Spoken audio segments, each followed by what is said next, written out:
So you're planning to be chief executive of a big corporation in the next 5 to 10 years. You've got the MBA, you've got the experience, and you're blooming talented, and you're very good at what you do. I nearly swore. That's dangerous. Xavier Leroy is the managing partner in South Africa of Egon Zehnder. They're headhunters. The future of South Africa is an African future, more than a South African parochial future. Is it imperative for the next CEO of, I don't know, Bidvest, of Tiger Brands, of Standard Bank, to have worked elsewhere?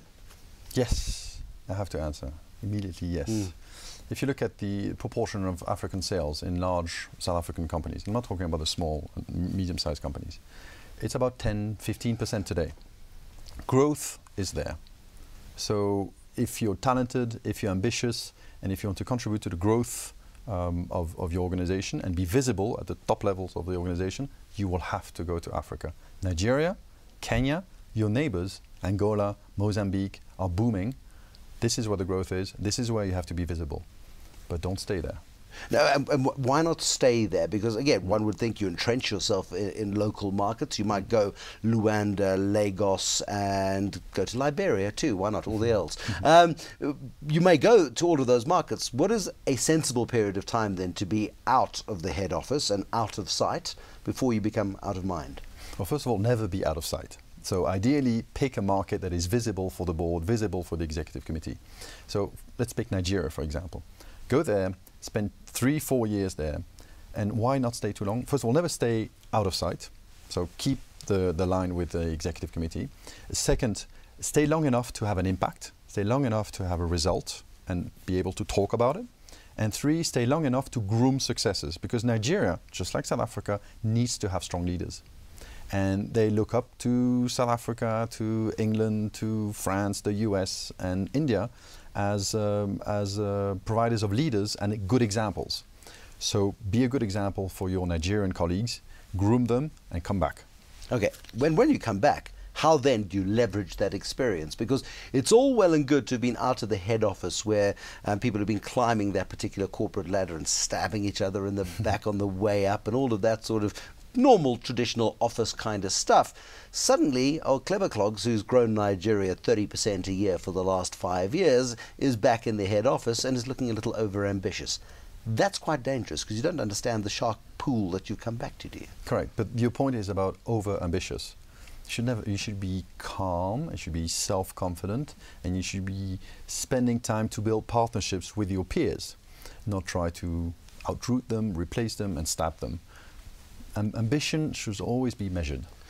Do nice guys win, though? Because in that corporate environment, there are lots of people who become perfectly charming once they're the chief executive, but they haven't got there through sort of being like, oh, you get the nice job first, not standing back at the door and letting people in before them. You're right. Nice guys don't always get to the top unless they're born there. And that's always the trick. But the future of leadership for South African companies is one of South Africans who have gone to other parts of the continent. What about people who've grown up and been born in other parts of the continent? Are we going to see that trend develop of foreign chief executives of South African companies? Because the growth strategy is all about growing to that continent. You're absolutely right. And we as recruiters, we have a bit of a concern, is not seeing enough South Africans going to the rest of the continent. There's a bit of a insular mentality, and that works for all types of candidates here. And those who have been to Nigeria and who've been rather successful in Nigeria, like Sifiso Dabengwa, for example, come back and tend to have, if they're smart enough and ambitious, measured enough, tend to have good careers. You had a question about expats coming in and returnees from the diaspora coming back. We believe in diversity in leadership teams. Of course, you need to have local talent. You also need to bring fresh ideas. And we look up to organizations like GE or like Procter & Gamble or Reckitt Benckiser or Unilever who really mix teams. I was in Lagos the other day and you look at the team of Coca-Cola, for example, and you have Kenyans, Dutch, French, Nigerians, South Africans, people working together in a Nigerian market that can be tough at times, and that creates bonds. And later on, as they grow in their careers, those are all in the late 30s, early 40s, they actually have strong partnerships across Coca-Cola here. And you know, may the best man win eventually, if they're ambitious enough. One of the most interesting leadership battles, if you like, and it wasn't really a battle, was the battle to succeed Jack Welch at General Electric. And Yes. it's one of the most transparent Yes. sort of analyses of an executive succession plan. And Jack Welch identified, I forget, it was 3 or 4 people, 4, yeah. and said to them, there are 4 of you in the race, 1 of you will get the job, and the rest of you must agree to leave. Because Yes. he had cultivated such strong leaders that Correct. the other 3 may have undermined the guy who succeeded him. Is that always the best sort of way? I mean, that's a luxury for many leaders, I suppose, in terms of succession planning.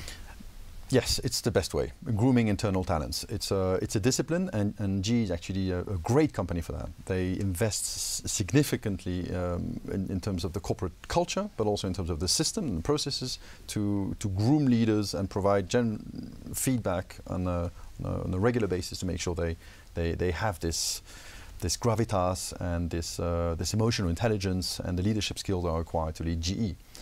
GE is also special because they have different divisions. So you can grow people within the divisions. It's not like a pyramid where there's basically one business. So you can see them grow and you can change them to see if they're successful. The interesting twist about the succession of Jack Welch is, or one of the twists, is that those who left were not always successful. No.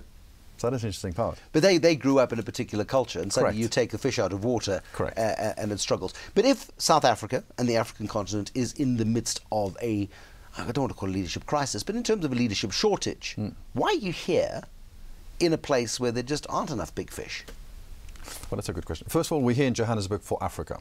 Now, in South Africa, we also help boards and executive teams to provide them with an independent, fresh, and as disciplined as possible perspective on retaining, developing, and attracting senior leaders for the organizations. And those can be foreigners sometimes. They can be homegrown, because coming from the outside, we actually are completely independent in assessing someone. But they can also be foreigners. We were instrumental, for example, in bringing here in South Africa some of the foreign CEOs that you alluded to earlier on in our conversation. If you are wanting to become the boss of an organization, you have to work, and it's not necessarily going to be from the comfortable northern suburbs of Johannesburg or from the lovely slopes of Umhlanga or from the flats of Cape Town. You need to get out there, go do some proper work, then come back and then try and become the boss. Xavier Leroy, who is the managing partner in South Africa of Egon Zehnder, he needs you. Thank you.